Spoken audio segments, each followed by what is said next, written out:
Coffee and donuts. Let's go for coffee. All over North America, friends like to meet at the coffee shop. Here, people sit and talk about the day's business, news and sports, personal concerns, shop talk, or simply gossip. Coffee shops have an informal atmosphere that encourages conversation. You don't have to dress up either. Students drop in wearing t-shirts and blue jeans and sit beside businessmen wearing suits and ties. Many coffee shops are open 24 hours a day, including Sundays and holidays. That way, people who work at night or who have trouble sleeping can drop in at any time. Because coffee and donuts are relatively inexpensive, people feel comfortable sitting for a while, knowing that they are not spending a lot of money. Although coffee and donuts are the main items sold at coffee shops, many also serve other beverages and desserts, and sometimes a light lunch. Many patrons have a favorite kind of coffee or other drink and will drive past other coffee shops to go to one that serves the flavor they like. Visitors from other countries are often surprised at how roomy these coffee shops can be. Some are as large as regular restaurants. Having a nice bit of space around them encourages people to relax. Some people arrange regular dates and meet every day or every week at the same time. For example, retired friends may get together every weekday morning at 10 a.m. Others stop every morning at the drive-in line to get their coffee for work. Even people who have coffee machines at home or at work like to go to coffee shops to get a special kind of coffee or a favorite treat. It might seem that the business owners would not make much money just selling a few items, but in fact, many coffee shops do extremely well, especially if they are located in a busy traffic area. Then business tends to be steady all through the day. Not only do people come in and sit down, but there is usually a lot of takeout business as well. People go to coffee shops not only to socialize with family and friends, but also to discuss business or treat their employees to a snack. Others go there to read the newspaper or a favorite magazine. Some people even go there to do work.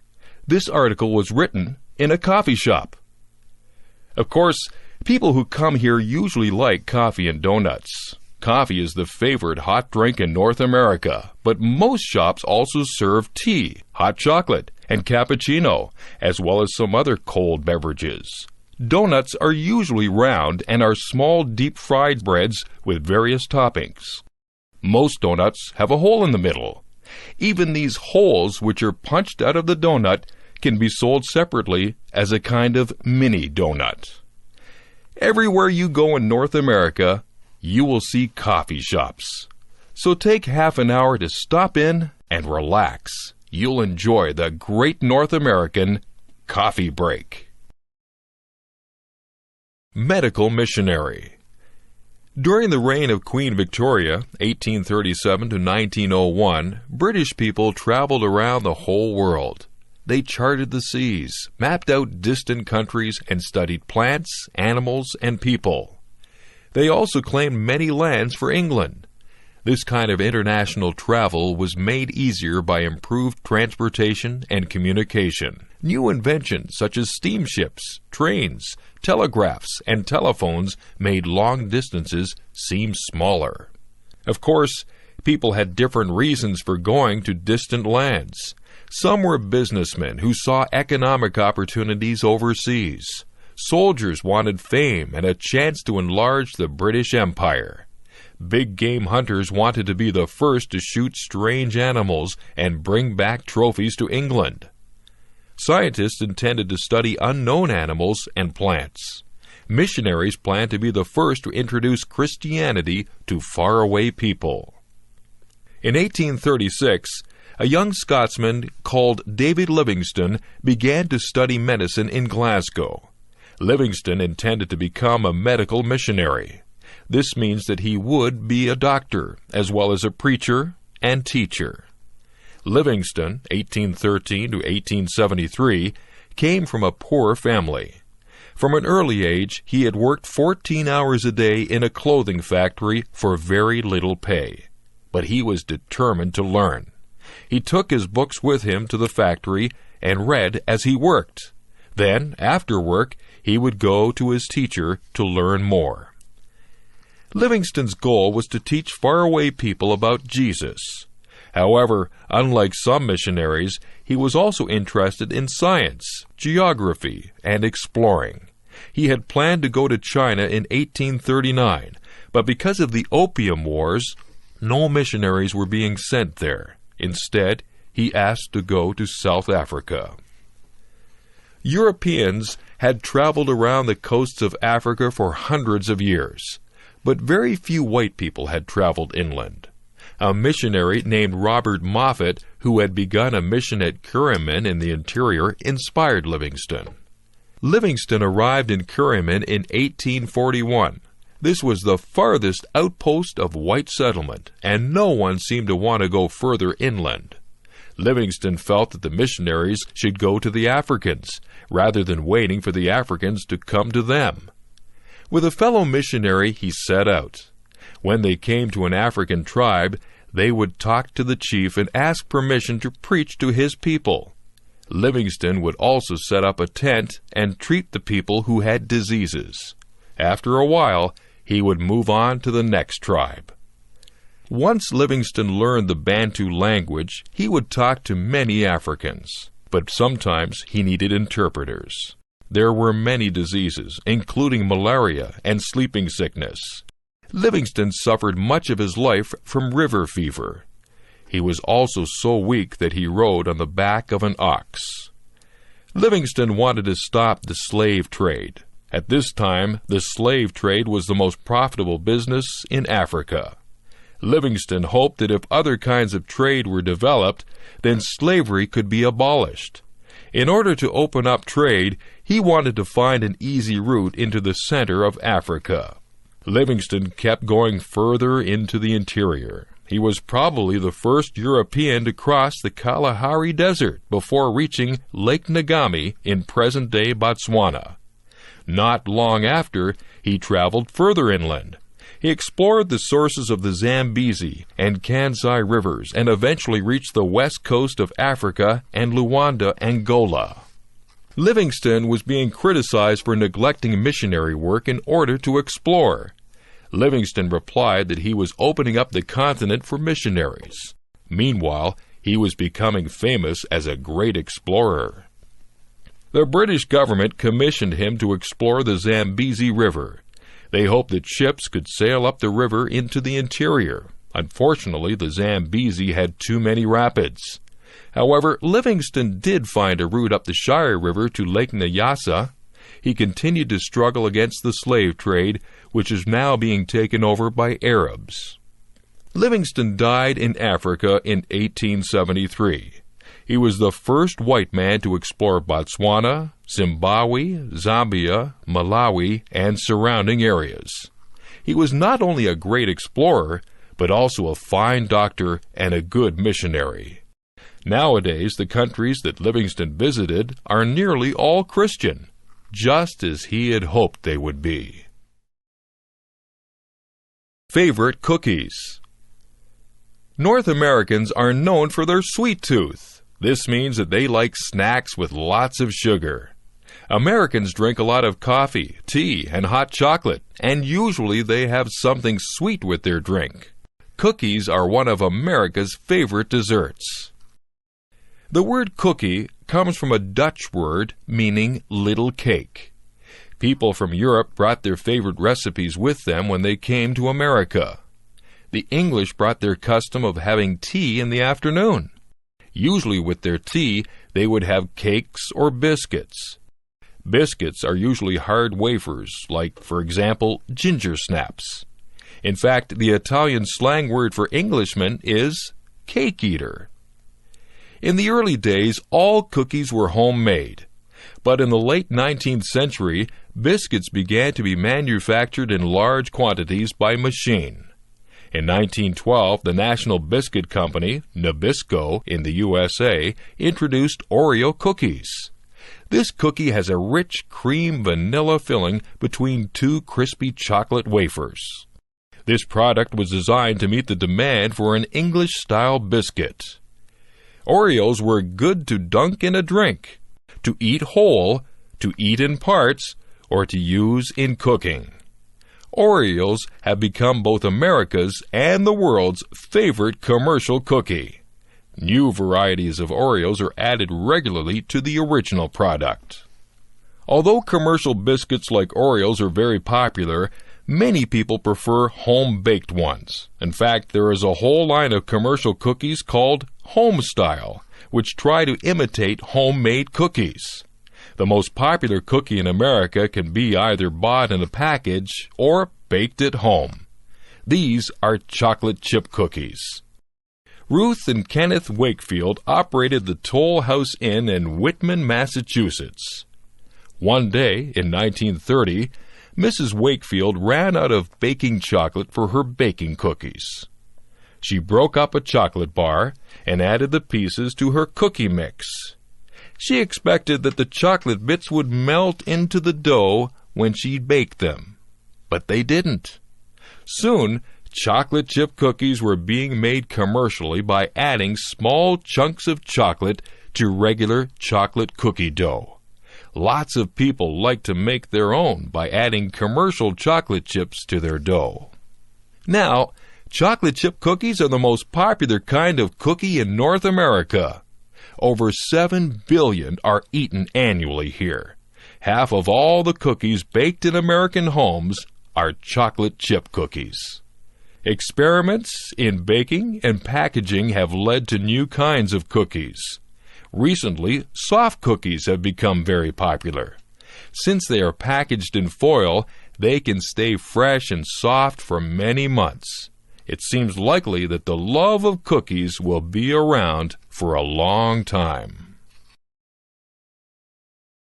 North American death and burial. Most people in North America die either in hospital or at home. When someone dies, arrangements are made with a funeral home to get the body and prepare it for burial. Funeral homes are private businesses. They usually handle most or all aspects of a funeral, except for providing the burial plot.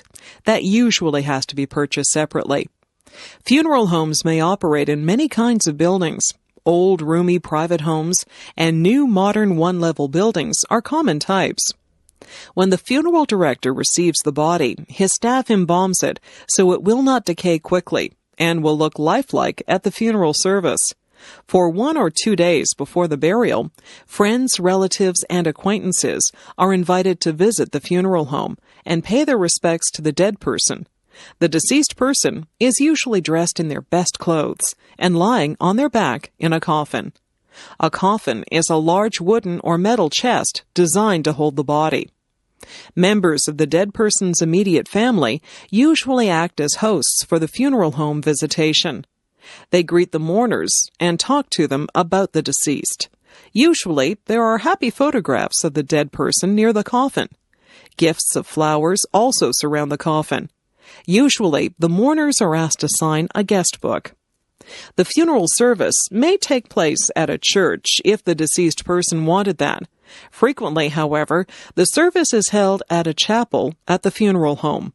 Attending a funeral is considered a sign of respect, and people will often travel a long distance to attend. Usually, friends and relatives will take a day off work for the occasion. Notices are put in the newspaper for several days before so that people will know when to come.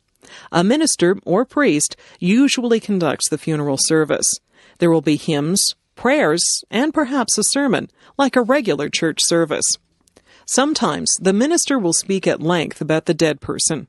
Sometimes a member of the family does this. Opportunity is allowed for other people to talk about their memories of the dead person. At the end of the service, the coffin is wheeled out to a waiting car called a hearse, which drives the dead person to the burial place. The mourners go to their cars and follow the hearse to the cemetery. At the cemetery, a hole has already been dug to receive the coffin. Usually, there's a short ceremony at the grave. Sometimes, flowers are put on top of the coffin as it is lowered into the grave. A handful of soil is tossed on the coffin, indicating burial. Usually, the mourners leave before the cemetery workers cover the coffin with earth. Then the mourners may go back to a church hall or restaurant for a meal. A funeral can be quite costly. Even an inexpensive coffin can be several $1,000s. Sometimes, the deceased will be placed in an expensive rental coffin for the visitation and funeral, but buried in a less expensive coffin. Even so, a full funeral rarely costs less than $5,000 and is usually quite a lot more. This does not include the price of the burial plot or the stone grave marker. Sometimes poor people are buried at government expense. It is traditional in North America to bury the whole body in the ground.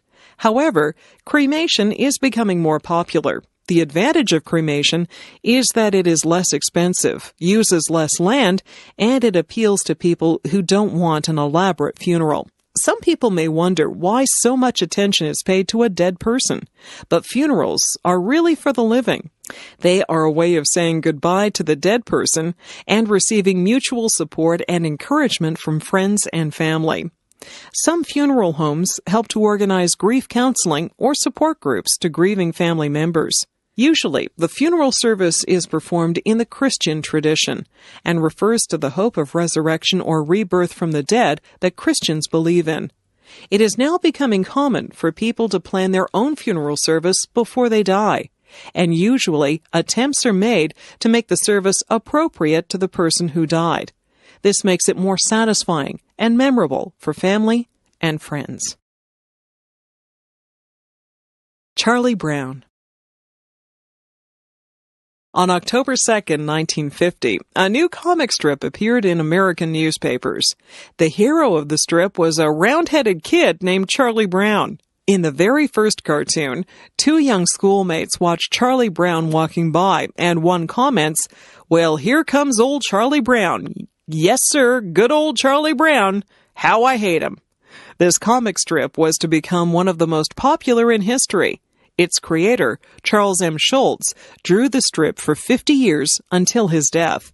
But reruns of Peanuts still appear regularly in the newspaper. What are some of the characteristics of Charlie Brown and his friends that have made the cartoon popular? Charlie Brown is an unlikely hero. Other kids don't like being around him because the things he does never seem to work out properly. Kids want to be with someone who's good-looking, popular, and successful so they can feel part of his success. Charlie Brown is always worrying, hardly ever upbeat, afraid of failure, and always making mistakes. His kite gets snagged in the tree. He needs counseling from Lucy. His dog Snoopy is more popular than he is, and the little red-haired girl never notices him. In short, Charlie Brown is a loser. Charlie Brown illustrates all the insecurities that kids have. Many of these anxieties carry over into adult life. Sometimes they reflect problems in the life of the comic strip's creator, Charles M. Schulz. Schulz suffered from depression much of his life and had a difficult time in school. He was not very popular with his classmates. Humor and laughter are often a way of dealing with problems, and in the Peanuts strip, the world can laugh at all the silly things that people do. Because of his honest way of dealing with problems, Charlie Brown and his friends are more interesting than the average comic strip characters.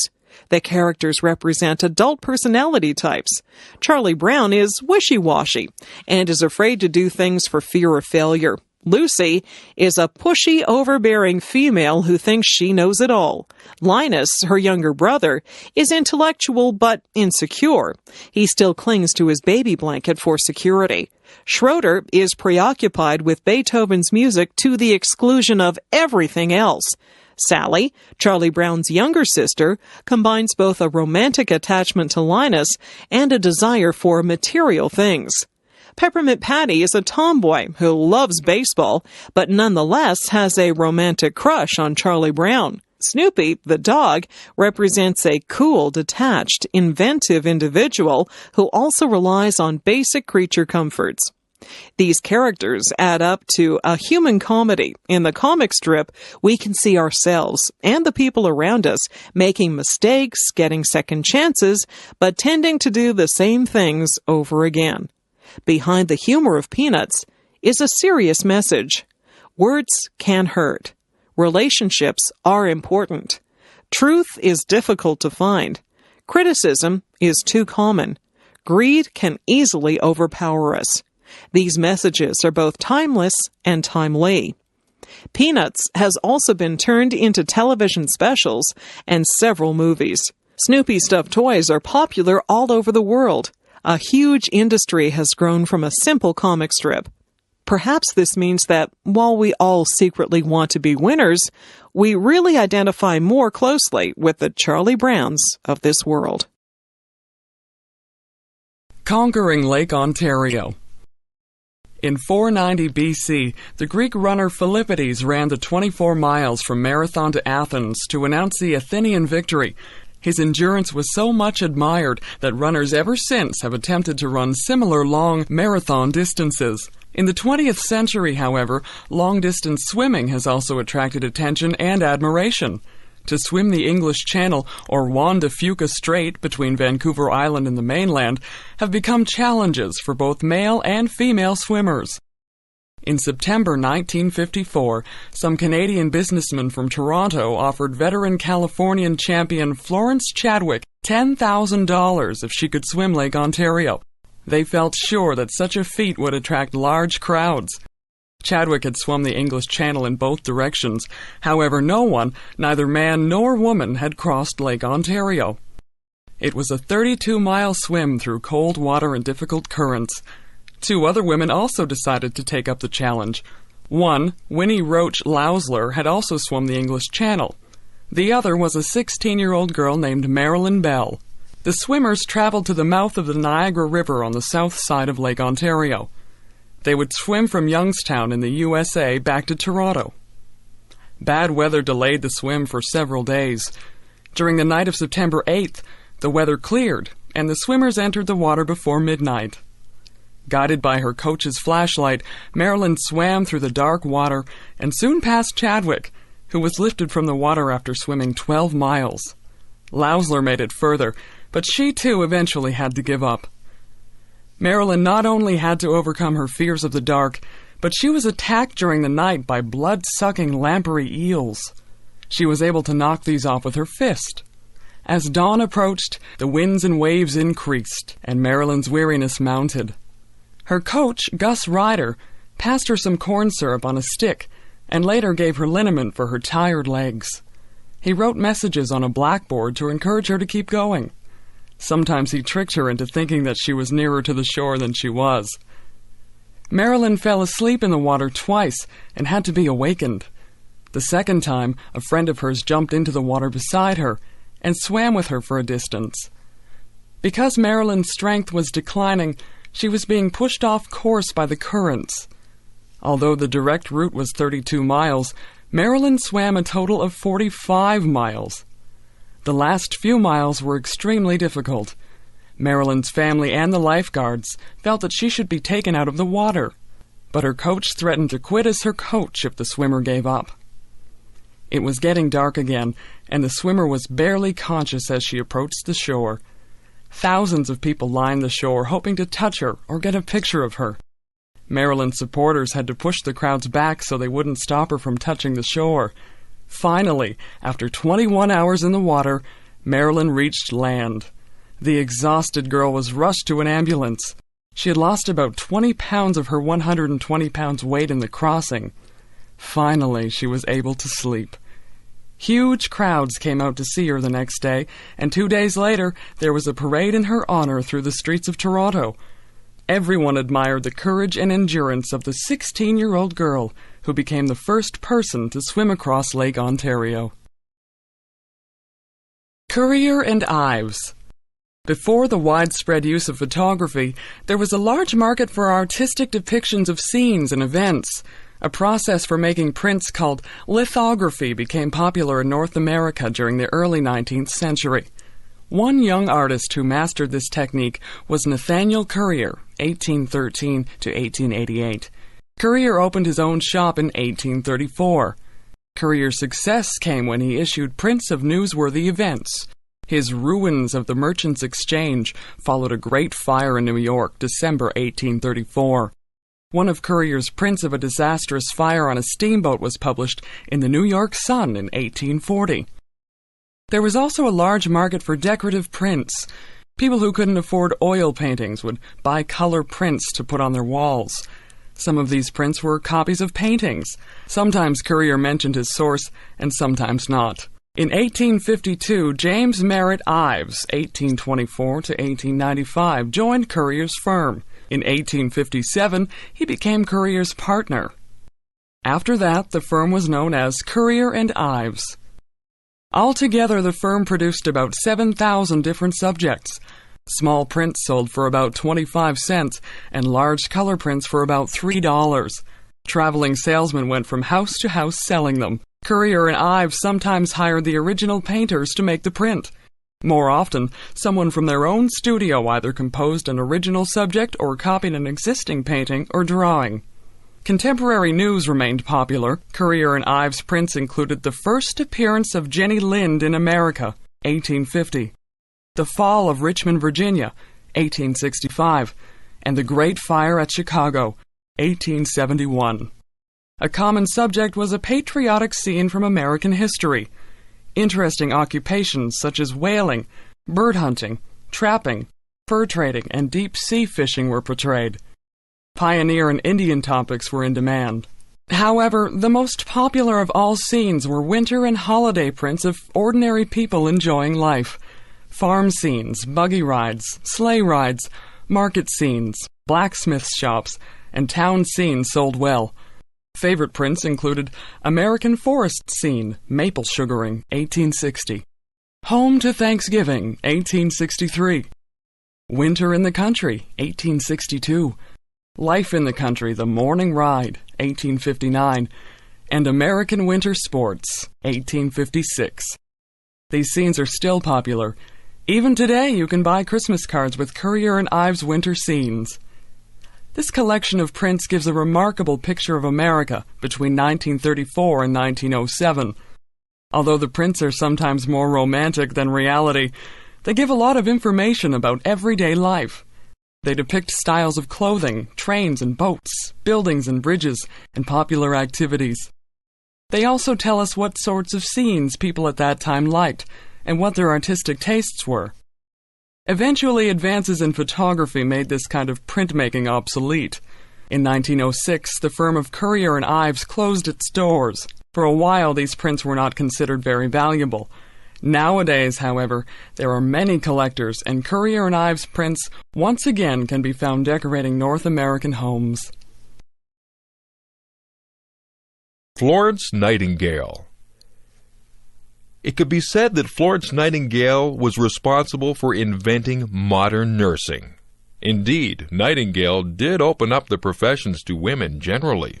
Her example and influence during the mid to late 19th century were an important factor in opening doors to women.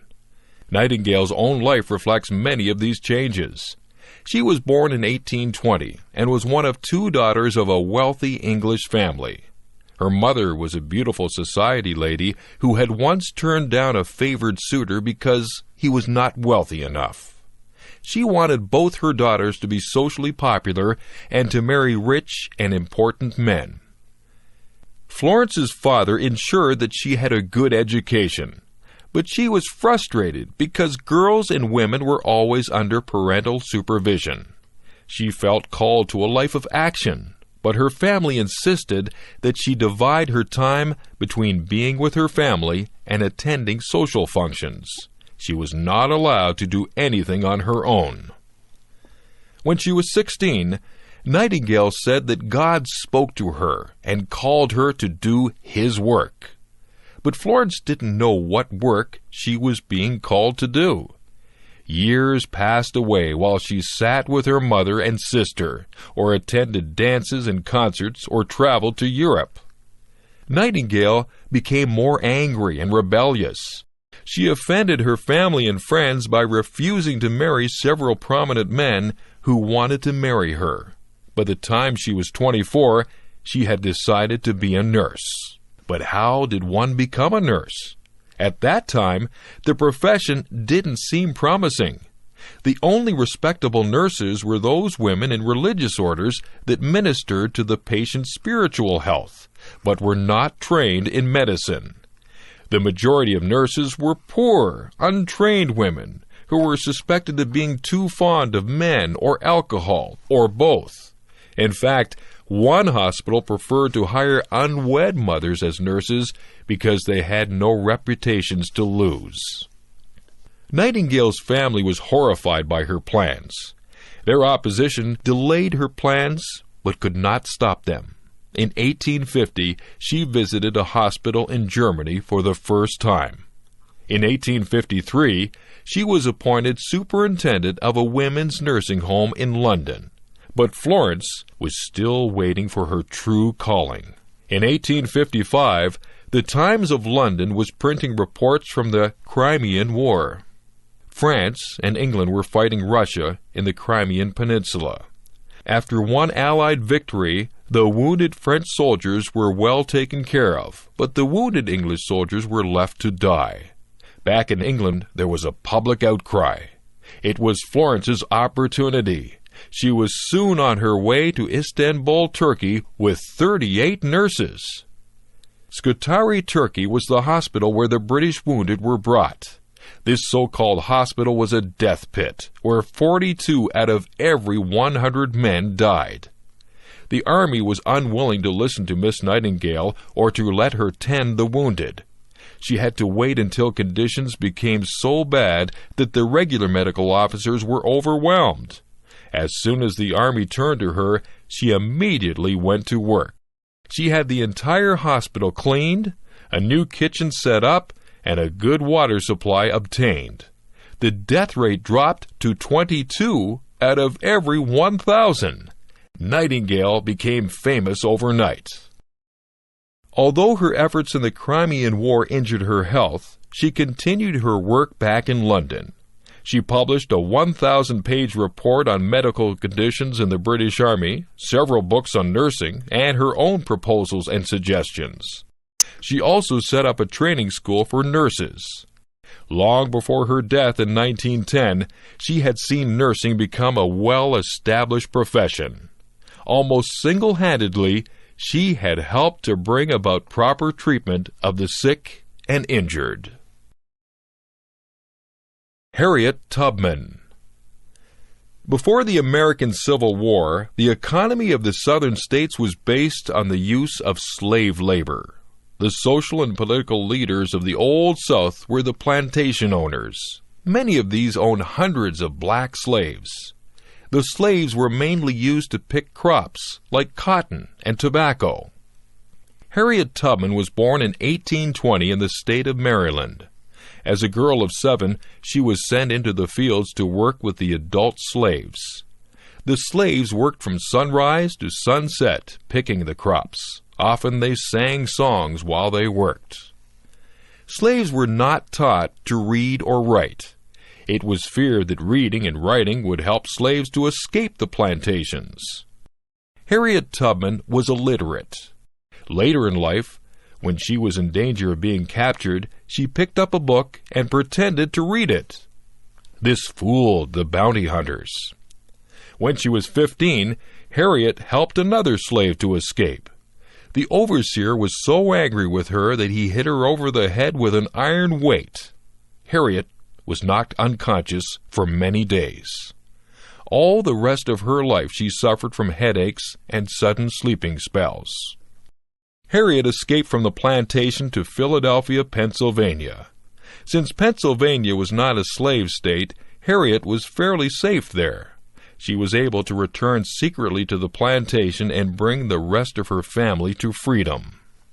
There were already people working to bring black slaves up from the South to freedom. These people, both white and black, used the language of the railroad. Escaped slaves were called passengers. Safe houses were called stations. And the guides were called conductors. Harriet soon became a conductor in the Underground Railway. In 1850, the American government passed a second Fugitive Slave Act. This put more pressure on northern states to return escaped slaves to the South. Because of this, the Underground Railway went further north to Canada. In 1793, Upper Canada, Ontario, had passed a law bringing a gradual stop to slavery. In 1834, slavery was abolished in the whole British Empire. A lot of escaped slaves had come to Canada before 1850, but now nearly all escaped slaves tried to go there. Harriet Tubman rented a house in St. Catharines, Ontario. This provided a shelter for new arrivals. Harriet made about 11 trips from Canada to the U.S. during these years. In all, she brought back about 300 people. Escaped slaves had to travel by night and suffered hardships in bad weather. They had to hide during the day wherever they could. Harriet did not allow any passengers to turn back. That might endanger the whole Underground Railway. When the slave owners heard about Harriet, they offered a reward for her capture, but no one caught her or turned her in. When the Civil War broke out in 1861, she acted as a spy for the northern states. After the war, she married a black American soldier, Nelson Davis. In 1869, a book was written about Harriet Tubman. Black slaves knew Harriet as Moses. The Bible tells the story of how Moses led the people of Israel out of slavery in Egypt. He led them north to Palestine. In the same way, Harriet Tubman delivered many of her people from slavery and led them north to freedom. Hernias repaired here. A hernia occurs when there is a tear or weakness in the muscle layers of the abdomen. This allows the intestines to push forward into the gap. Usually the person feels some discomfort and may notice an egg-shaped swelling. In a few cases, the muscle layers may clamp down on the protruding intestine and cut off its oxygen supply. This can result in death if medical help is not readily available. Hernias are more common in men than women and are often related to lifting heavy materials. Although most hernias are not a serious threat to health, they usually get worse over time. The only cure is surgery to repair the cut, tear, or weakness. As with any surgery, time in a hospital is usually required for recovery. This proved to be a problem in Canada during World War II. Many young men were declared unfit for military service because they had hernias. During the war, there was a shortage of doctors and beds for hernia repair. A Toronto doctor, Dr. Edward Shouldice, decided to address this problem. He personally operated on 70 of these young men using a technique of his own. This Shouldice technique allowed the patients a quicker recovery time than the usual method. It also had a much lower rate of complications and failures. After the war, Dr. Shouldice opened his own hernia clinic for the public. In 1953, a second hospital was started in Thornhill, just north of Toronto, and today all surgery is done there. The Shouldice Hospital is located on a beautiful piece of land with a valley on one side and a golf course on the other. The large grounds have wonderful gardens and flowering trees. There are nature paths for patients to walk on. The building itself is not a regular hospital, but more like a hotel or residence where patients can play the piano, shoot pool, play shuffleboard, or practice their putting. The hospital now has 89 beds, and an average of 30 hernia operations are performed daily. Since all the surgeons are specialists, their level of skill is very high, and less than 1% of operations need to be corrected. The worldwide rate of failure is around 20%. For patients, the good news is that everything at the hospital is directed to repairing their hernia and aiding their recovery as quickly as possible. The staff encourages its patients to walk and exercise within 4 or 5 hours of surgery. Patients usually stay on for several more days until they are fully recovered and ready to go home. Shouldice's best advertisements are his satisfied customers. Hernia patients come not only from Canada and the United States, but also from many countries of the world to receive the best possible treatment. Shouldice remains the most famous hospital in the world, devoted entirely to the repair and treatment of hernias. Anastasia and the Russian Revolution. The 20th century brought many changes to traditional cultures around the world. Some of the most radical changes occurred in the Russian Empire, which had one of the oldest monarchies in Europe. In 1917-18, the rule of the Tsars was replaced by the world's first communist government led by Vladimir Ilyich Lenin. No one was more affected by these changes than Anastasia, the Tsar's youngest daughter. Between 1895 and 1901, Tsar Nicholas II and his wife Alexandra became the parents of 4 beautiful and healthy daughters: Olga, Tatiana, Marie, and Anastasia. However, since a girl could not inherit the throne of Russia, it was important for Alexandra to give birth to a son. Finally, in 1904, the Tsar and Tsarina had a son, Alexei. This event, which should have made the whole family very happy, proved to be a source of great sorrow. Alexei was soon found to have an incurable disease. This disease, hemophilia, meant that Alexei regularly suffered from uncontrollable internal and external bleeding, which left him very weak. This caused anxiety for all the family, especially his mother and father. The Tsar and Tsarina loved their children. The girls, who didn't have to worry about becoming rulers, led a fairly carefree existence. Anastasia and her sisters lived in a palace with hundreds of servants. They attended many society parties with their parents. The most elaborate parties were grand balls, where everyone dressed in their finest clothes and danced all through the night. The absolute rule of the Tsar was not popular with everybody. The majority of the population was poor peasant farmers who could barely keep themselves and their families alive. If they moved into the city to get jobs in the factories, they had to work long hours for very low wages and live in slum conditions. Popular opposition forced the Tsar in 1905 to give up some of his power to an elected parliament. None of the girls married. They all lived a happy life together. They moved from palace to palace, attended by their private tutors, visiting the beach and sailing on the royal yacht.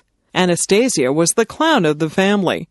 She didn't like schoolwork, but she enjoyed painting and photography. Many of her photos of the royal family in happy times survive. Soon the Tsar's problems worsened. The Empress, Alexandra, worried about her son and became ill. War with Germany broke out in 1914, and the Russians suffered many defeats and losses. In March 1917, there was a popular revolution, and the Tsar was deposed. From that time on, the royal family were prisoners. At first, they were treated kindly, but in November, the Bolsheviks, or communists, gained control of the revolution. Lenin and his followers hated the Tsar. The royal family had been living in Tobolsk in Siberia. Because of fears that they might escape, they were brought back to Ekaterinburg, in the Ural region. Here, after midnight on June 19, 1918, the entire royal family was shot by the Bolsheviks. To some, this news was too dreadful to be believed. The thought that the Tsar's lively and beautiful daughters had been killed was too hard to bear. Within a couple of years, a woman who went by the name of Anna Anderson appeared in Western Europe. She claimed to be Anastasia. Some believed her story, and some did not. With the fall of the Soviet Union, it was possible to investigate the murder of the royal family. It was also possible to prove that Anna Anderson was not the real Anastasia. After a long search, the bodies of Anastasia and Alexei were found. They had died with the rest of the family. A great mystery was finally solved. Australian origins. In many countries, leading families proudly trace their ancestors back to some significant group of people. In the USA, prominent families may boast that their family came over on the Mayflower in 1620. In England, ladies and gentlemen are happy to announce that their ancestors came to Britain with William the Conqueror in 1066. In Australia, however, many leading families are reluctant to talk about their origins. In fact, many years ago, one Australian city burned its early records so that no one would know who their ancestors were. The reason for that is that Australia began its history as a British penal colony. In 18th century England, there was a large gap between the rich and the poor. To make matters worse, many farmers had been forced off their land by powerful landowners. These homeless people wandered to the cities, where employment was often hard to find. Frequent wars gave temporary employment to young men as soldiers and sailors, but when the war was over, they were no better off than before. As a result, theft was extremely common. To protect themselves, the upper class made theft punishable by hanging. The problem with this was that juries were often reluctant to hang someone for stealing something small and might declare the person not guilty. For example, if a man or woman stole a loaf of bread to feed their children, the jury might just let them go. To prevent this, the courts came up with a new category of punishment: exile or transportation. If the judge or jury was reluctant to sentence the accused to death, they would ship them far away from England across the seas. However, if the person was found back in England again, he or she would be hanged. At first, England sent its convicts to America's 13 colonies. However, when the United States declared its independence in 1776, this was no longer possible. England considered sending criminals to West Africa, but the land and climate were considered unsuitable. So finally, Great Britain decided to use the huge, almost uninhabited country of Australia. At this time, not a single European was living anywhere on the continent. In the fall of 1786, a fleet of English ships began to take convicts on board. This process continued till the sailing date of May 13, 1787. Many British jails had been cleared of both male and female prisoners. Since the convicts were technically under a sentence of death, there was little concern for making them comfortable. At first, the convicts were chained below decks, but later some were released when well out to sea. One man had been sentenced for theft of a winter coat, another for stealing cucumbers from a garden, a third for carrying off a sheep. Among the women, one was guilty of stealing a large cheese, another of taking several yards of cloth. These ships, known as the First Fleet, carried 1,442 convicts, sailors, marines, and officers. The fleet finally arrived at Botany Bay on January 10, 1788. Later that month, they moved down to Sydney Harbour. No preparations whatsoever had been made. The forest came right up to the shore. Soon the fleet members were cutting down trees and trying to put up tents. It was June 1790 before further supplies arrived from England.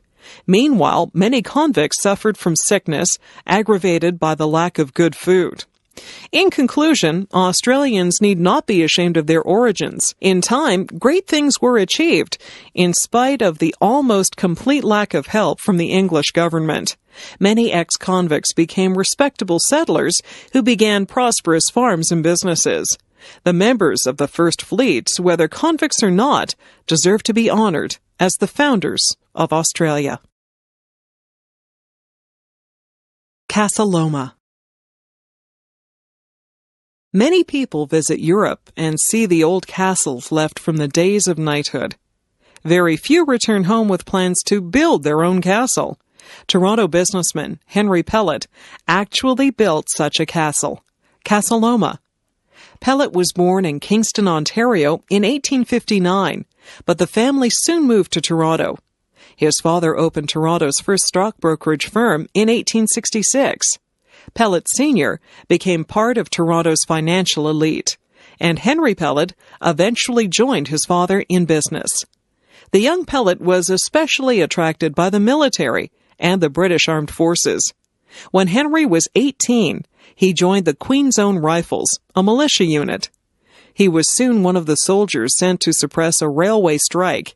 At 21, he was made an officer and gradually moved up through the ranks, eventually becoming a brigadier general. Meanwhile, Henry was learning the stock brokerage business. He soon showed considerable ability at forming new companies. Electricity was a recent invention, and Pellet hoped to be among the foremost developers. In 1883, he founded the Toronto Electric Light Company, and later was an owner of the Toronto Electric Railway. He also made money as a land speculator in the Canadian West. Unlike many businessmen of the time, however, Pellet believed in community service. He sponsored many charitable organizations and supported various good causes. In spite of his business dealings, Pellet found time to tour England and Europe regularly. He brought back ideas for a castle on the hill. Pellet's castle, however, would not be a damp, drafty castle of the Middle Ages. It would have the latest technology. Construction of Casa Loma began in 1910 and was completed in 1914. Outwardly, it looked like a medieval castle, but inside, it was comfortable and luxurious. There were 98 rooms, 3 bowling alleys, 30 bathrooms, 25 fireplaces, and 5,000 electric lights. It had an electric elevator and an indoor swimming pool. There was a library of 100,000 books, a temperature-controlled wine cellar, a shooting gallery, and a large art collection. Pellet ordered only the most expensive materials and employed the best craftsmen. The cost of all of this was $3.5 million, a huge sum in those days. Pellet and his wife liked to entertain. They often opened up Casa Loma for special events. Sometimes he would invite all 1,000 men from the Queen's Own Rifles over for the weekend. The Pellets also held parties for the staff. Pellet had hoped that Casa Loma would be the center of an extensive subdivision. He hoped that wealthy people would build grand homes nearby, and so he bought up the land near his castle. Unfortunately for Pellet, most of the people coming to Toronto were poor immigrants who couldn't afford large houses. Pellet was unable to sell his land holdings, and his income declined. In 1924, Pellet turned Casa Loma over to the City of Toronto because he could not pay his property tax. All the contents of Casa Loma went on auction soon after. His $1.5 million collection of art and artifacts sold for only $250,000.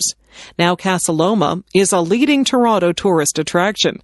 The castle in the middle of the city has 400,000 visitors each year. It is the closest thing in North America to a real European castle. Yellowstone National Park. The Rocky Mountains of North America are quite old. Even though they were very volcanic millions of years ago, only a couple were still active today. In Yellowstone National Park, however, there is a large area of land which indicates recent volcanic activity. This area contains hot springs, geysers, and mud springs. Hot springs, like geysers, are caused by underground water being heated by hot rocks down in the earth. This hot water is then forced to the surface. When the surface rock is soft or porous, then the hot water bubbles up like a spring. When the surface rock is hard, then the hot water shoots up through any hole in the rock that it can find. These spurts of hot water are called geysers. Yellowstone also contains mud pots or mud springs. These happen when the hot water is turned to steam and the steam carries mud and clay to the surface. Yellowstone Park is high up in the Rocky Mountains of Wyoming. Very few white people went there until the 1860s. It is said that Indians avoided the area because they thought that evil spirits lived there.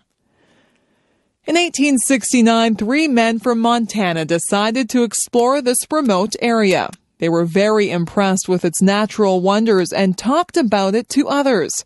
2 other exploring expeditions followed in the next 2 years. These visitors were so enthusiastic about the beauty and majesty of Yellowstone that they asked that it be made a national park. At that time, there was no national park system in America. Nonetheless, in 1872, the American government agreed to set aside these lands as a public park. Why were the early visitors to Yellowstone so impressed? First, the scenery is spectacular. The Yellowstone River has created its own Grand Canyon through years of eroding its rocky banks. It is the yellow color of these canyon walls that gave Yellowstone its name. The area has many waterfalls, including the 308-foot-high lower falls in the Yellowstone River. There are many beautiful lakes, and the largest is Yellowstone Lake. The area is rich in wildlife. Among the mammals are black bears, grizzly bears, elk, moose, mule deer, bison, bighorn sheep, coyotes, pronghorn antelope, beaver, and wolves. Birds, especially waterfowl, are common all year. These include the trumpeter swan, blue heron, cormorants, bald eagles, osprey, pelicans, Canada geese, and many kinds of ducks. Sport fish are also plentiful. About 80% of the forest consists of lodgepole pine, but there are many other evergreens. Wildflowers are numerous and varied. But the chief attractions are the geysers and hot springs. They occur in what was a very volcanic area 1 million years or so ago. Here, hot molten lava from the center of the Earth has remained close to the surface of the Earth. This lava heats the surface rocks, which in turn heats the underground water. The heated water shoots up to the surface as geysers or bubbles up as hot springs. The most famous geyser is Old Faithful, which shoots its plume of water 150 feet into the air every 65 minutes or so. The eruption lasts up to 5 minutes. There are 200 geysers in Yellowstone Park, and about 50 of them are spectacular. Some shoot their spray over 200 feet high. Visitors from all over the world are delighted that this region has been preserved as a national park. Student newspapers. In North America, most colleges and universities, as well as many high schools, have a student newspaper. These newspapers focus on happenings at the school. They inform the student population about activities on campus and often include world news, which is relevant to student interests. In addition, there are opinion pieces by the student editors, which reflect their views on the school and the world. Sometimes these editorials oppose the way that the school is being run. Occasionally, school officials will try to shut down or censor student papers if they find their writing embarrassing or offensive. But usually these disagreements are resolved by discussion. At some colleges, the student newspaper is connected to a professional program in journalism. But most of the time, the idea behind the paper is to get students to research the facts, debate the issues, and learn how to get their opinions expressed. If these students go on to become professional journalists, that is fine, but it is not really expected. You might wonder whether enough things happen at a college to fill out a weekly paper. Yes, indeed. Schools and universities reflect the real world. There are often problems with the budget and cuts to programs. New buildings go up or are torn down. Policies change, tuition goes up, classrooms become crowded, and personnel come and go. University morale and funding often reflect government policies and social attitudes. These tie the college to the larger world. Editorials often comment on how national and world events affect the university. At the same time, there are many things going on within the university. Construction disturbs classes, offices are broken into, computers are stolen, accidents happen in the parking lot, students die on the roads during the holidays, sports teams win or lose, graduation takes place, students and instructors win awards, plays are put on, distinguished visitors speak, rock bands are in concert. Then there is always the question of student rights and responsibilities. What kinds of student behavior are unacceptable? Should the university pay attention to student activities off campus? Committees meet with student representation to set guidelines for these matters. Another issue is who sets the agenda for the university. Corporate sponsors today are buying exclusive rights to distribute their products on campus. Governments are expecting universities to follow official policies in order to receive funding. Social groups are demanding that university policies reflect their special interests. So there is no shortage of topics for student journalists to address. Of course, they also write about everything that young people are interested in: music, movies, computers, sports, travel, and pop culture. Student newspapers are an important training group for democracy. They are also very interesting to read.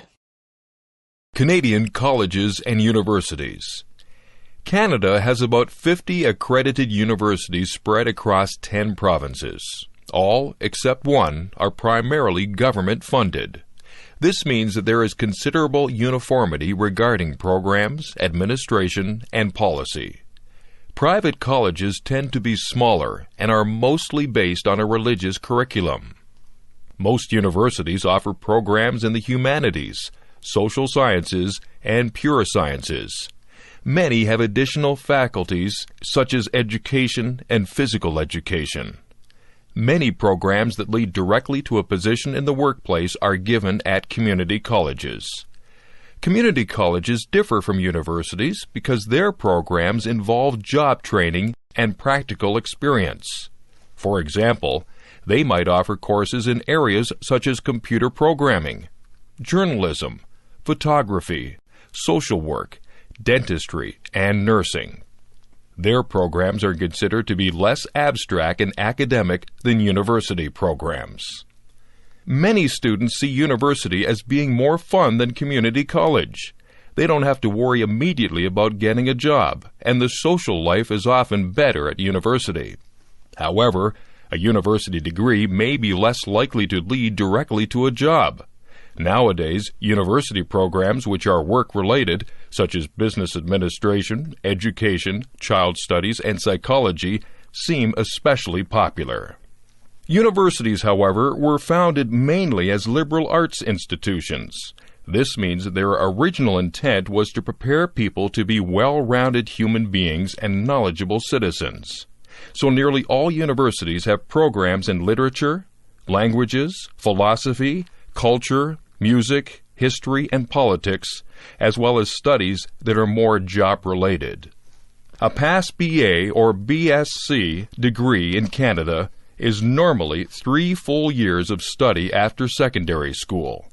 A bachelor degree with honors includes 1 more year of study.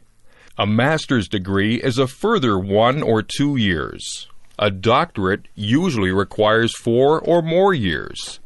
This is similar to the United States, except that their bachelor degree is normally 3 years, and their master's degree may be up to 3 years. To gain entrance to university, you usually need to graduate from secondary school with a B average. Some programs will require an A average.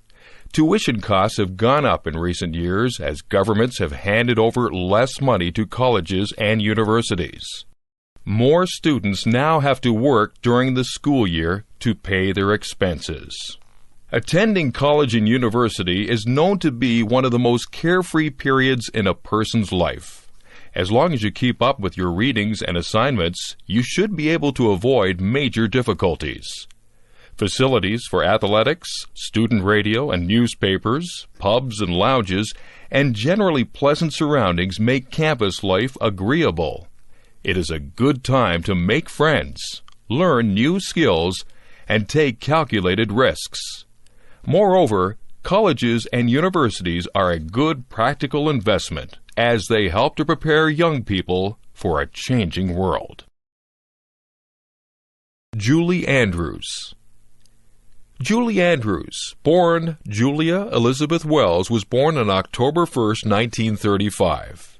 She lived in a small town called Walton-on-the-Thames in England, which is south of London.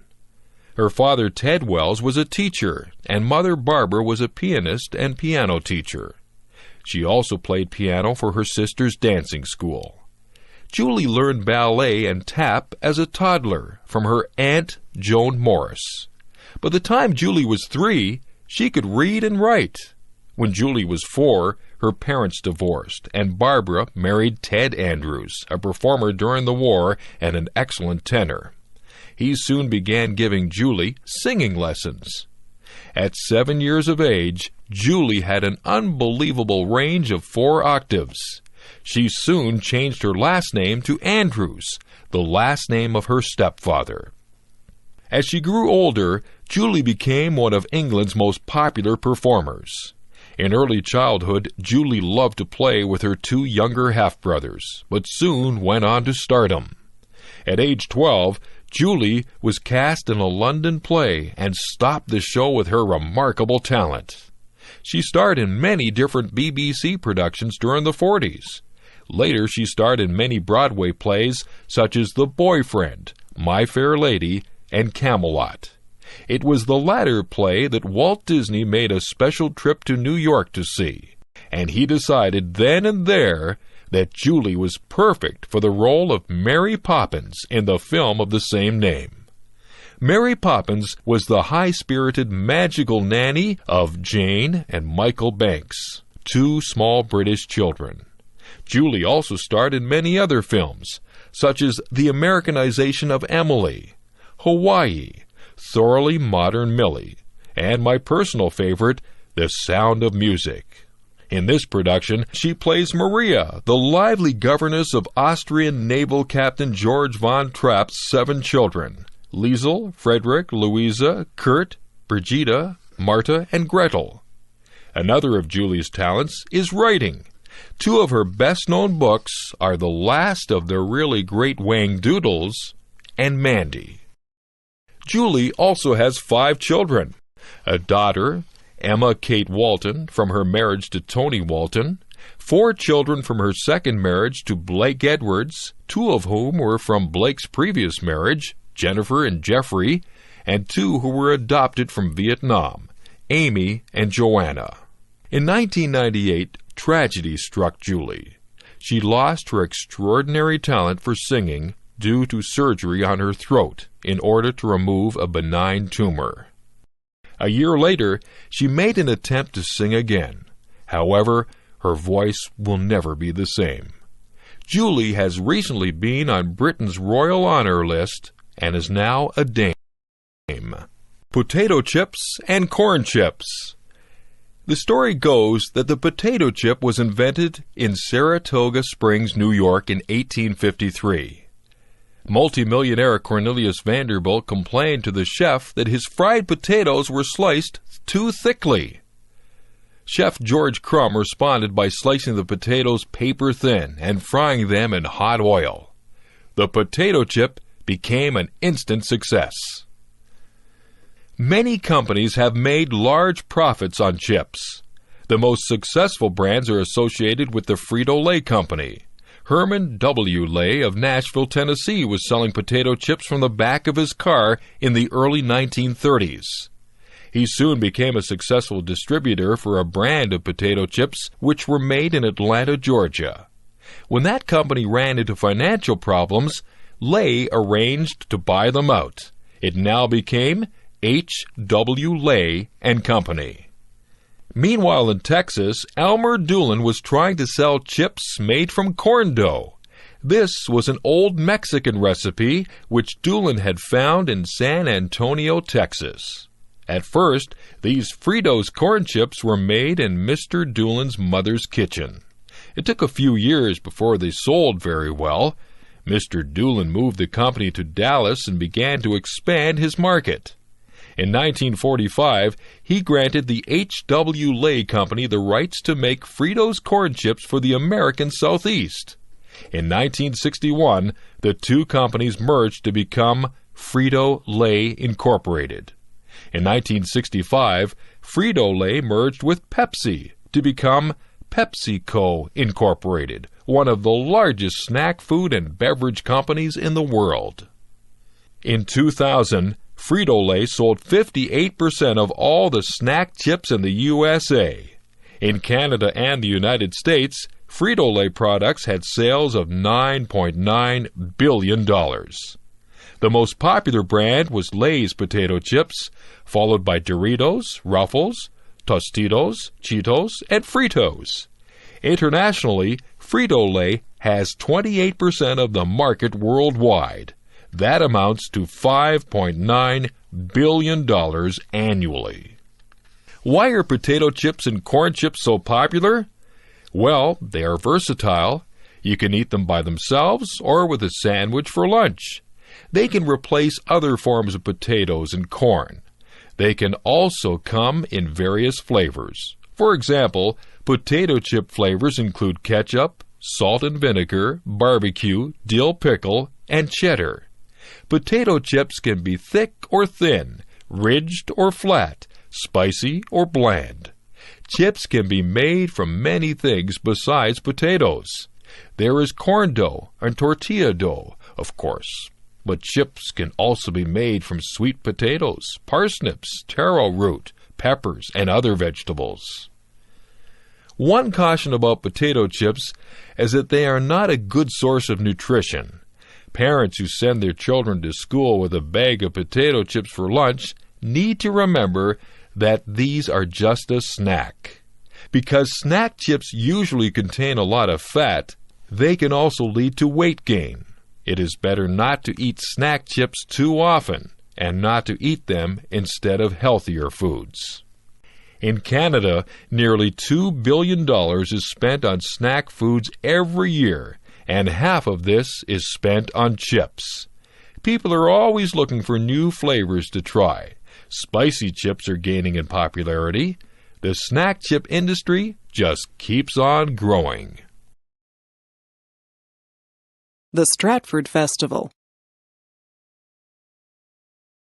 The Shakespearean Festival in Stratford, Ontario, is one of the greatest theatrical festivals in the world. This is the story of how this small town, which is far from any theatrical centers, became so important for drama. For most of its history, Stratford was the county town for the local farming region. It was also a railway centre, but it was hardly known for the arts. An Irishman who opened an inn there founded Stratford in 1832. He called his roadhouse Shakespeare's Inn, after England's great dramatist. Soon, the little town became known as Stratford, after the town in England where Shakespeare was born. The local river was likewise called the Avon, after the English River. The little town grew gradually and became the local center for government and law. Stratford people seemed to enjoy the association with Shakespeare. Many streets were given Shakespearean names, such as Arden Park, Portia Boulevard, Romeo Street, and Viola Court. Local schools received names such as Hamlet Public School or Falstaff School. There was still no attempt at Shakespearean theatre in Stratford, Ontario. In 1913, the Canadian Pacific Railway threatened to take over the town. They proposed a railway line running through the center of Stratford, which would have taken over much of the town's parkland. The townspeople voted down this proposal. Instead, they expanded the parkland along the Avon River. These parks were enhanced with gardens, and in 1918, a pair of swans was added. These swans were an imitation of the swans on English rivers. In 1950, it appeared that the railway would be closing some of its workshops in Stratford. The town was looking for ideas that might lead to new employment opportunities. This was when one citizen, Tom Patterson, suggested that the town sponsor a drama festival. Patterson was able to get Irish director Tyrone Guthrie to come to Stratford in 1952. Guthrie agreed to head up the 1953 season. Everyone in Stratford pitched in to raise the necessary money and prepare the stage. Since there was no time to put up a building, the plays were staged under a huge tent. 2 plays were put on during a 6-week season, and with great success. In 1957, a permanent theatre was built. The Stratford season in 2001 runs for more than 6 months, from late April to early November. There are 14 plays in production at 3 different theatres. Altogether, there are 668 performances, with a total attendance of 580,000 people. About 40% of the audience comes from the United States. Tom Patterson's plan to ease unemployment in Stratford has worked well. The festival has helped to create nearly 6,000 jobs and generate wages and salaries of $110 million annually. In total, the festival brings about $170 million of revenue into the Stratford area. Of course, to the audiences who come back every year, the main attraction is seeing some of the best Shakespearean theatre in the world. The Stratford Festival Company is Canada's leading acting company, and many of its actors have become internationally known. The Two Cultures. In 1956, English writer and scientist C.P. Snow wrote an essay on the two cultures. By this, he meant that in the West, there's a scientific culture and a literary culture. Scientists do not talk very much to literary men, and vice versa. Neither group seems to know or want to know very much about the other. Snow argues that the scientific people and the literary people are moving further and further apart. Few scientists or engineers read literature. Very few writers or intellectuals know or care anything about science. This, Snow thinks, is a major problem in the world today. Literary culture seems to be anti-science and anti-technology. This affects Western reluctance to train more scientists and engineers. The standard of living in the West and throughout the world depends on having scientists and engineers.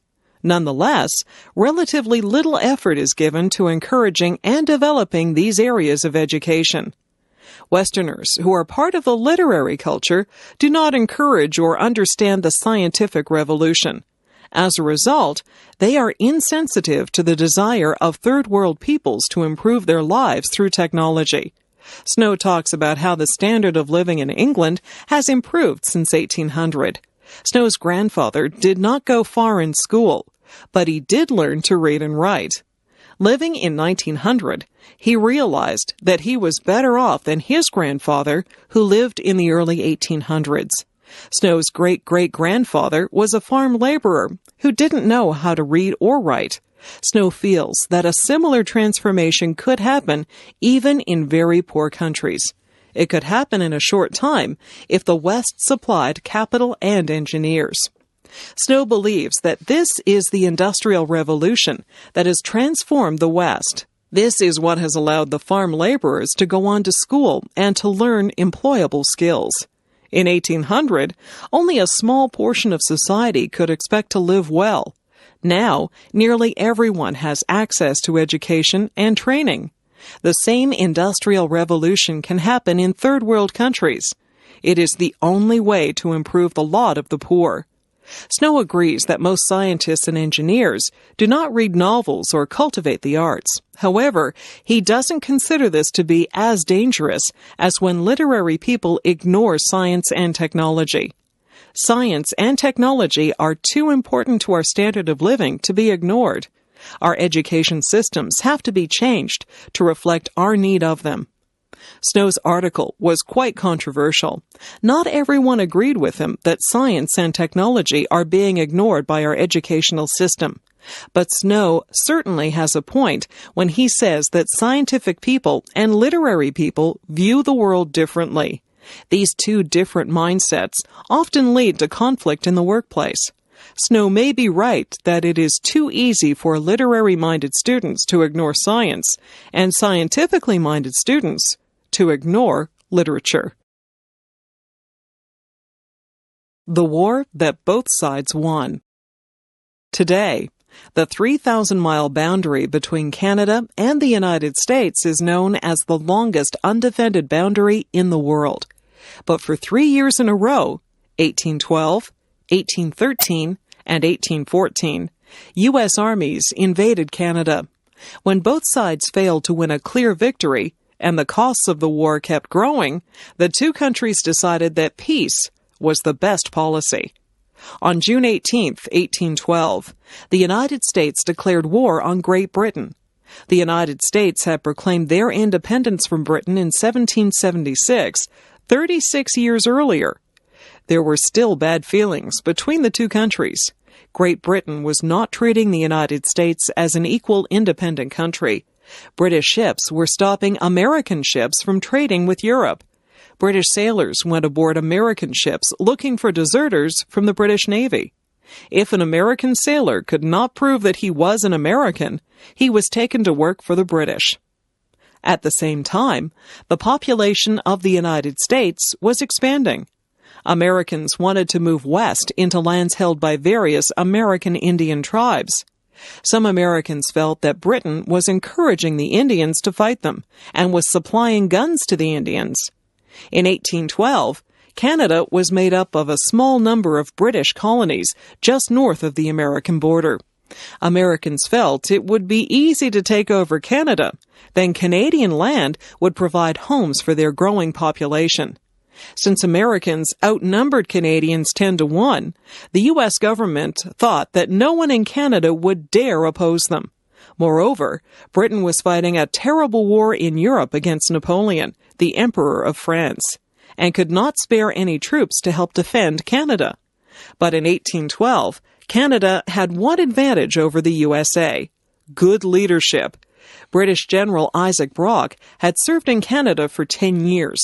He knew how to inspire both his own soldiers and the ordinary people of Canada to fight for their country.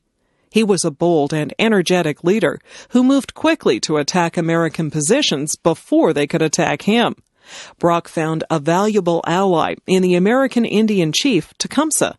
Tecumseh had been trying to unite the scattered groups of Indians to fight together against American expansion. He convinced the Indians that their best chance for success was to join the British and Canadians against the Americans.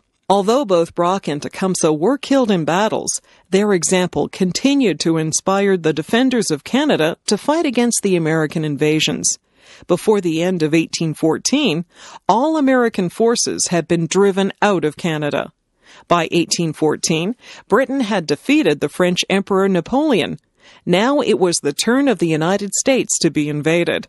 A large British force attacked the heart of the United States and burned the government buildings at Washington. Another British force attacked the USA near the mouth of the Mississippi River, but it was defeated at the Battle of New Orleans. Both sides were tired of fighting by this time, and a peace treaty was signed on December 24, 1814. This agreement restored everything to the way it had been when the war began. Although this really meant that no one had won the war, both sides claimed victory. The Americans felt that they had gained full recognition of their independence. Britain would no longer board their ships or encourage the Indians to fight them. Canadians felt that they had shown Americans that they wanted to develop their own country in their own way, separate from the United States. But the biggest result of the war was the decision by both countries never to fight each other again. California. The steep mountains of southeastern California dip suddenly into a deep valley. Rain is kept out of the valley by the high mountains which form its western slopes. Although mountains surround the valley, Death Valley itself is very low. In fact, its lowest point is 282 feet below sea level, the lowest point of land in North or South America. Death Valley is about 140 miles long, but only a few miles wide. It got its name in 1849 during the California Gold Rush. Gold seekers attempted to cross Death Valley on the way to California's gold fields, and some died of thirst there. There's hardly any water in the valley. The average rainfall is only a couple of inches a year. It is also one of the hottest places in North America in the summer. Temperatures of 134 Fahrenheit have been recorded. As a result of this heat and dryness, Death Valley is a desert. These conditions give rise to the valley's most important products, mineral salts and salt deposits. One of these products is borax, which has many industrial uses. Borax was removed from the desert using 20 mule teams hitched in a long string. Later, a railway was built to help carry out these minerals. In spite of its desert conditions, Death Valley has considerable animal and plant life. Of course, its animals and plants are those typical in desert conditions. Only on the salt flats do plants refuse to grow. With even a small rainfall in the spring, the desert will come alive with wild flowers. Very few places in the world have such a contrast in heights and depths. The mountains near the valley are among the highest in continental USA, while the valley itself is the lowest elevation. Mount Whitney, at 14,495 feet, is less than 100 miles from Death Valley. The climate in the valley from October to May is generally pleasant. Since Death Valley is now a national park, many tourists visit during this season. Now roads and hotels provide comfortable access. Death Valley is located close to the Nevada border. Its desert conditions are common throughout the area of the American West, just east of the coastal mountains. In most cases, heavy rain falls along the coast, but very little in the interior. Because there is no farming and water is hard to obtain, Death Valley and similar desert areas have very few permanent residents. Dr. Norman Bethune. Some people find their vocation early in life. Others do not discover their life's work until they are older. Norman Bethune tried many things before he fully recognized his true work. Bethune was born in Gravenhurst, Ontario in 1890. He was the son of a Presbyterian clergyman. The family moved frequently, and many of the places they lived were close to lakes, rivers, and woods. As a young man, Norman loved the outdoors. He became a good swimmer and skater. He also showed that he had a strong, independent streak. He hated rules, but also had a strong sense of justice. The young man studied science at the University of Toronto from 1909 to 1911. After that, he worked for Frontier College. This was a volunteer organization where instructors did the same jobs as local workers during the day and taught them English in the evening. He then returned to Toronto to study medicine. Early in World War I, he joined the Army Medical Corps. He reached France in February 1915, but was wounded in April and eventually returned to Canada. He went back to the war in 1917. At the end of the war, he continued to study medicine in London, England. While he was in England, he married a Scottish woman, Frances Campbell Penny. Although Bethune loved her very much, their marriage ended in divorce in 1927. The couple moved to Detroit, Michigan in 1924, where Bethune opened a medical practice. In the middle of his growing success, he contracted tuberculosis. This was a low point in Bethune's life. Thinking that he was going to die, he considered suicide. One day, however, he read of a new treatment for tuberculosis and insisted that his doctors perform the operation on him. As a result, Bethune recovered. The year was 1927. For some years after, Bethune devoted himself to the treatment of tuberculosis patients. However, he began to notice a pattern. Rich patients who could afford proper medical care usually recovered. Poor patients usually died. Bethune became a supporter of government-funded medical care. Bethune admired the government-funded health system in communist Russia. He was angry when Canada would not support his idea about Medicare. Bethune wanted to change the world, and communism seemed like the most promising method. In 1936, Bethune went to Spain to help the Republicans fight the fascists. He was appalled to see the fascists' allies, Germany and Italy, dropping bombs on women and children. He developed a hatred for fascism. He also decided that doctors should go to the front, rather than wait for the wounded to be brought to them. In Spain, he developed a blood transfusion service, which saved many lives. Returning to North America, Bethune heard about the Japanese attack on China in 1937. Early in 1938, he sailed for China. Bethune had joined the Communist Party. Now he went to join the army of Mao Zedong in northern China. Mao's army was suffering badly from Japanese attacks. They had hardly any doctors or medical supplies. Difficulties only made Bethune work harder. He soon organized a hospital, trained medical workers, and wrote textbooks.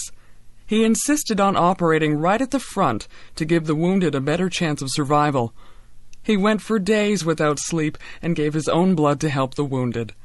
In November 1939, he died from blood poisoning, but his work lived on.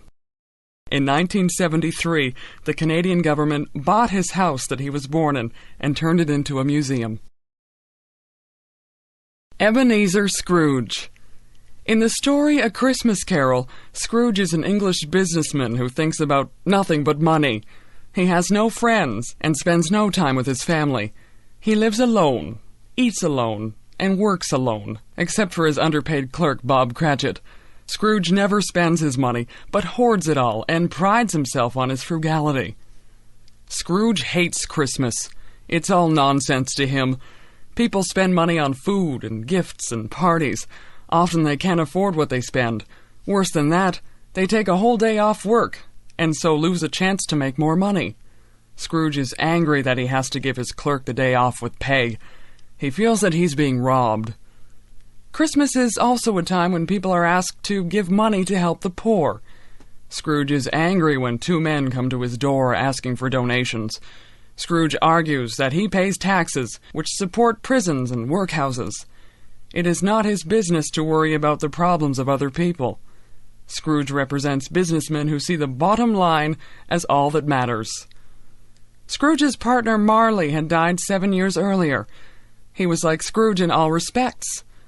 That evening, which is Christmas Eve, Scrooge is visited by Marley's ghost. Marley drags steel chains round about him, which contain keys, cash boxes, ledgers, purses, and deeds. These are the things that Marley cared about when he was alive. Marley is condemned in death to wander the world, and tells Scrooge that the same fate is likely to happen to him.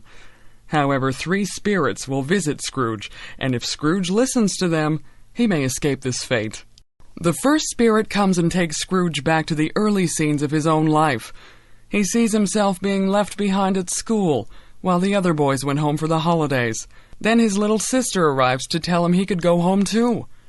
Another scene was of a cheerful Christmas party when Scrooge was a young man. A third scene showed him with the girl he was planning to marry. She left him because he no longer cared about anything but money. The second spirit shows Scrooge what people are doing that very Christmas. He shows Scrooge the preparations that people, even poor people, are making to celebrate Christmas. They visit Bob Cratchit's tiny home. There they see the family cooking their little Christmas dinner. Bob's son, Tiny Tim, has been weakened by disease and has to use a crutch to walk. The family is delighted with its meal, small as it is. They see other scenes of poor people, miners and sailors, celebrating Christmas. Finally, they visit Scrooge's nephew and view his Christmas party and its games. The third spirit was the spirit of Christmas yet to come, the future. This spirit does not talk, but points to scenes connected with Scrooge. They overhear some businessmen joking about someone who has recently died. Scrooge sees that he no longer occupies his usual place of business. The spirit then shows him 2 women who have stolen the bedclothes, curtains, and clothes off the dead man and taken them to a pawnbroker. The spirit takes Scrooge to the room where the dead man died. The only people who are happy about the death are a young couple who owed him money. The spirit then shows Scrooge the Cratchit's house, where they're mourning the death of Tiny Tim. Finally, the spirit takes him to a churchyard, where they stand among the graves. Then the spirit points to the name of the dead man on the tombstone, Ebenezer Scrooge. Scrooge is going to die, and no one will care. Scrooge finds himself in his own bed on Christmas morning. He is resolved now to avoid the fate that the spirits had shown him. He is delighted that he's getting a second chance. Scrooge decides to surprise all his acquaintances, and he begins by buying a huge goose and sending it to the Cratchits. On his walk, he meets the 2 men collecting for the poor and offers them a large sum of money. He goes on to join his nephew at a Christmas party. The next day, when Bob Cratchit comes into work, Scrooge gives him a raise in his salary. He also takes care of Tiny Tim so that Tim recovers his health. Charles Dickens' story was written at a time when governments did very little to help the poor. Wages were very low, and many businessmen were unwilling to look after their workers properly. Dickens points out that people like Scrooge not only make other people unhappy, but also are usually unhappy themselves. It is possible to be a very rich businessman and a poor human being at the same time.